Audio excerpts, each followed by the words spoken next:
Fala galera, Guilherme Silva aqui, vou trazer a análise diária do Bitcoin.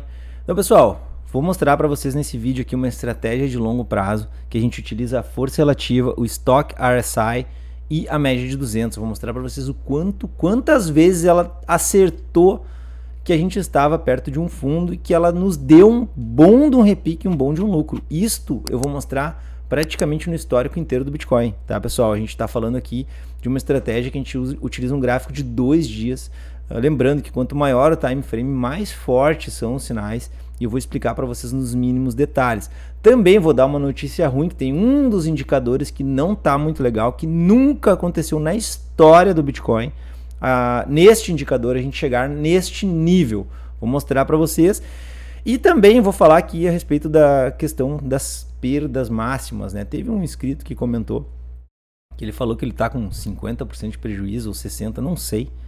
Tá? E ele se perguntou ali, se eu devo vender, se eu não devo, se eu não sei o que.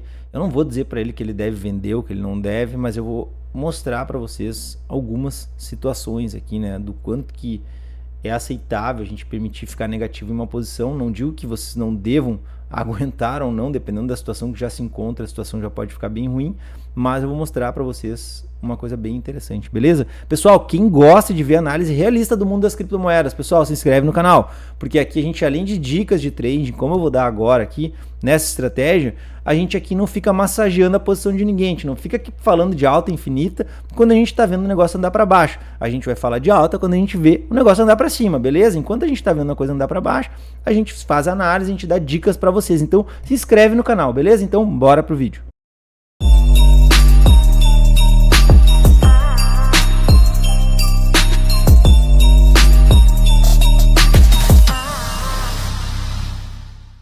Aqui, pessoal, vamos começar direto pela estratégia que eu quero mostrar para vocês. Deixa eu só dar um F+, um F11 aqui. Vamos lá. Adicione a força relativa, Stoch RSI no gráfico e uma média de 200 períodos. Aqui pode ser exponencial, tá? Vou botar aqui só a corzinha branca.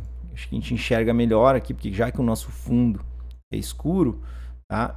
Então, vamos lá. O que a gente precisa nessa estratégia aqui, tá, pessoal? Gráfico de 2 dias. Coloquem um gráfico de 2 dias. Quanto maior o time frame, melhor.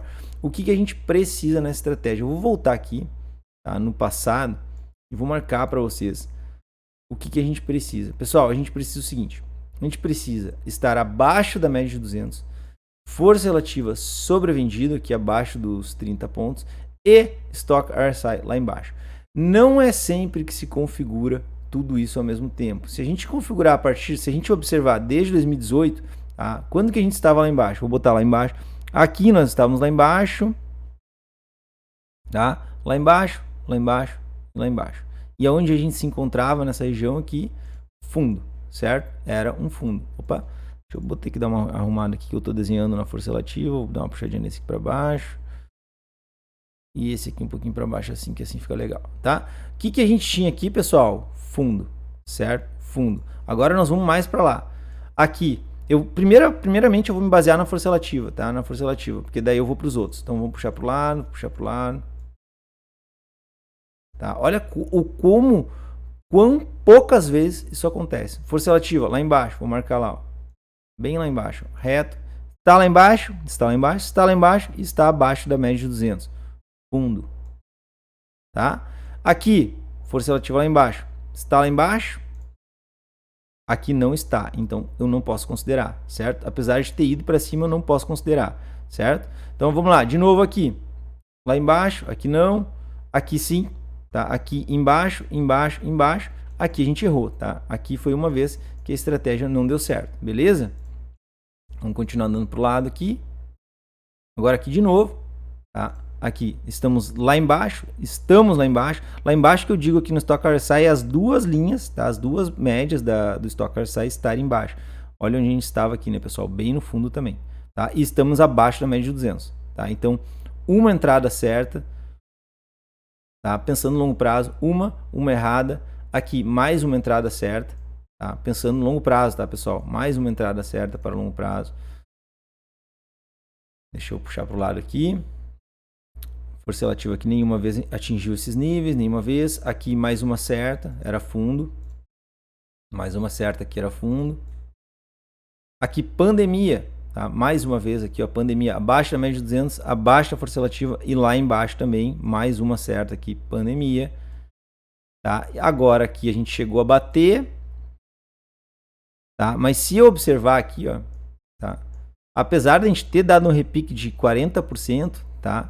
A gente não estava, tá vendo que aqui, ó, vou marcar bem aqui quando a força relativa estava. A gente observar, a gente aqui no Stock RSI, a gente estava fora lá do fundo, tá? Estava fora, estava inclusive aqui assim, fora do fundo e apontado para baixo, tá? Então não vou considerar que uma entrada, mas teria sido um gain, mas eu não considero, tá, pessoal? Porque nós não estávamos lá. E agora, aqui do jeito que a gente se encontra, estamos abaixo, estamos abaixo, estamos abaixo. Tá? Então é isso que eu quero mostrar para vocês. É um dos motivos que eu acredito num repique. Tá? Pelo menos num repique desta última pernada de baixa. Se eu considerar essa última pernada de baixa, considero a possibilidade de um repique nos 50%. Aqui na casa dos 23 ou até 25 mil, 26 mil dólares. Beleza? Então acredito sim um repique, tá, pessoal? Na casa aqui dos 26 mil dólares, no máximo, tá? 23 mil, 23 mil, 24 mil dólares, vamos arredondar para cima, beleza? Essa estratégia, pessoal, ela é bem interessante para longo prazo. Se você observar, ela não aparece sempre. É um dos motivos que eu estou me apegando na possibilidade de a gente andar para cima, pelo menos nos próximos dias, talvez na próxima semana aí, tá? Vamos ver o que acontece. Agora, pessoal, a parte ruim.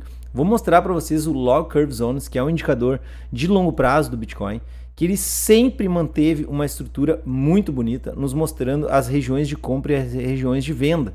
Porém, do jeito que ele ficou agora, ficou muito feio, que é esse indicador aqui, ó, Bitcoin Logarithmic Growth Curve Zones, beleza? Botem ele no gráfico e vocês vão ver uma coisa muito ruim acontecendo. Vou botar aqui no gráfico mensal mesmo, tá? Um gráfico mensal para dar uma espremida na coisa. E vamos pegar todo o histórico do Bitcoin. Se eu pegar esse indicador, pessoal, e observar todo o histórico do Bitcoin, ele sempre acertou o final do ciclo. Aqui na região verde, ele sempre acertou que seria o fundo, né, das correções. Topo do ciclo, foi lá, mesmo andando para cima, né, como ele é um indicador de Fibo, que ele cria um canal, né, ele estava acertando que aqui seriam as regiões de fundo. Foi lá no topo de novo, perfeito. Então a gente está falando que a gente está falando de informação aqui desde 2011, certo? Então observem isso. Agora aqui a gente voltou, a gente foi de novo na região verde, ficou ali na região verde aqui, pandemia deu uma beliscada lá embaixo, foi, não chegou a bater fundo e agora o que está acontecendo aqui é um pouco assustador no sentido de que pelo menos dentro desse indicador isso nunca aconteceu, que é o que? A gente perder o fundo. A gente está perdendo o fundo desse indicador. Esse indicador ele vai deixar de funcionar no meu entendimento, tá? Literalmente, né? Digamos, até o ano passado, em 2021, ele estava funcionando bem. Daria para se basear muito bem nele. Agora que ele começa a perder a estrutura dele, certo? Então isso nunca aconteceu na história do indicador. Isso nunca aconteceu na história do Bitcoin, eu posso dizer isso. São 11 anos que esse indicador está prevendo as regiões de fundo e prevendo as regiões de topo de uma forma bem consistente. E agora a gente está perdendo aqui o gráfico mensal, a gente está fechando abaixo da linha de suporte mínima desse indicador. Então isso é da gente ficar esperto. Eu acredito, tá, pessoal, que a gente vai encontrar um fundo aqui nessa casa aqui dos 13 mil dólares. Tá? Se a gente continuar caindo, eu acredito que essa região vai ser uma região bem forte de fundo. Para perder ela vai ser bem difícil, certo? Agora, pessoal, vou falar a respeito da questão das perdas máximas, digamos assim, quando tu entra em uma operação. O que seria, né, uma perda máxima, né? Primeira coisa que a gente tem que observar, tá? Vamos supor que eu entrei numa operação nesta região aqui. Eu não vou usar o gráfico, eu vou mostrar para vocês apenas questões de percentuais, certo? Então, quando a gente entra em uma operação e a gente aceita perder 20%, tá? Eu vou dar um zoom aqui mais, porque vocês vão entender bem o que eu quero dizer, tá? Pessoal, deixem um like, deixem um comentário, porque agora eu vou mostrar uma coisa bem legal aqui, tá? Se a gente considerar aqui 20%, e principalmente, né, pessoal, se inscreva no canal, né?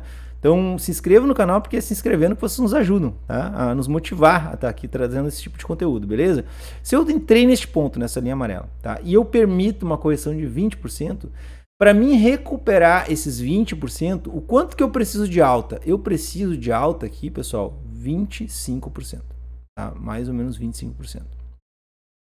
Então, observem isso. Eu caí 20%, permiti ficar negativo 20%, eu preciso de uma alta de 25%. Agora eu vou permitir uma queda de 30%.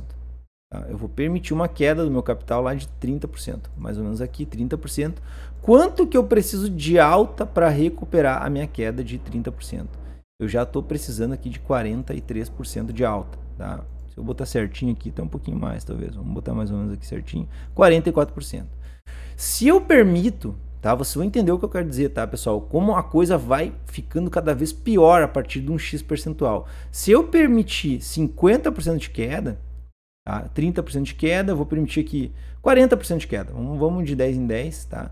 40% de queda, tá? O quanto que eu preciso para recuperar a minha alta, o meu capital? Eu preciso já uma alta de 68%. Vocês conseguem entender que até 20% começa a ficar, cara, de 20 para 25, beleza, eu tenho que buscar 5% a mais.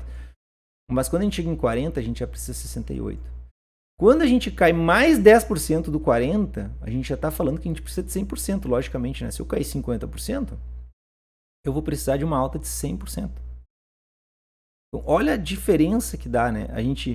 Antes aqui eu precisava de 68%, se cair mais 10%, eu vou precisar de 100%. Então eu vou precisar de 30% a mais de alta para me recuperar a minha perda, certo? E olha como a coisa vai ficando cada vez pior, tá? A partir dos 50%. Se eu cair 60%, tá? Isto é, apenas 10% a mais deste ponto, olha o quanto eu preciso para recuperar o meu prejuízo. Eu preciso 150%. Isto é, se eu permito chegar num negativo de 50% da minha posição, eu preciso de 100%. Mas se eu continuar permitindo e deixar somente mais 10% do ponto que eu estou, né, eu vou precisar de mais 50% para chegar no meu preço médio, tá? Para mim poder ter, digamos, recuperado a minha perda total. Agora, olha como a coisa vai cada vez ficando pior. Realmente, ela vai cada vez ficando pior. Então, se eu chego no 70%, tá? 70%, olha o quanto eu preciso. Então, isto é, eu estava 60%, eu permiti mais 10% de queda. Só que esse 10% de queda, ele representa, tá, quase 100% a mais do anterior. Eu preciso de 234%. Então, isso que eu quero que vocês reflitam. Ao quanto que vale a pena segurar uma posição negativa ou não. Tá, pessoal?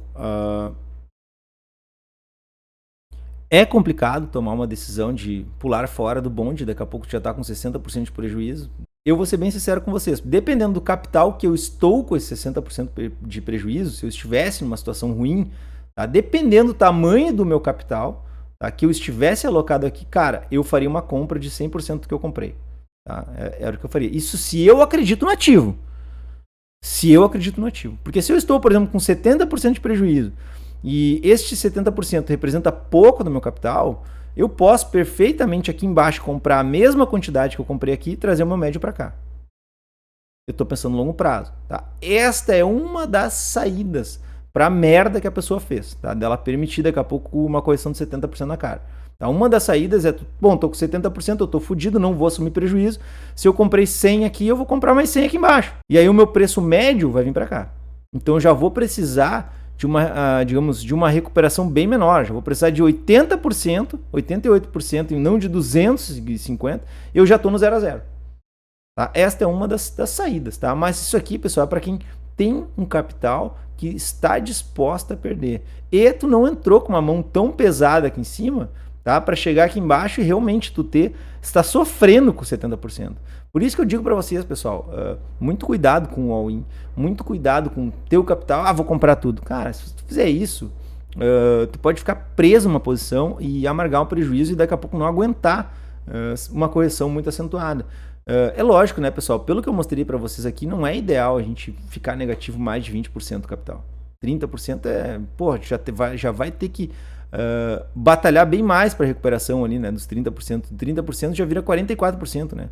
Eu assumo uma queda de 30%, mas eu preciso 44% para recuperar. Mas quanto mais a gente aceita, pior fica, né? Mais difícil é da gente conseguir chegar no 0 a 0, beleza? Então, pessoal, eu espero que vocês tenham gostado. Quem gostou do vídeo, deixa o like, compartilha e se inscreve no canal. Era isso, galera. Falou, abraço.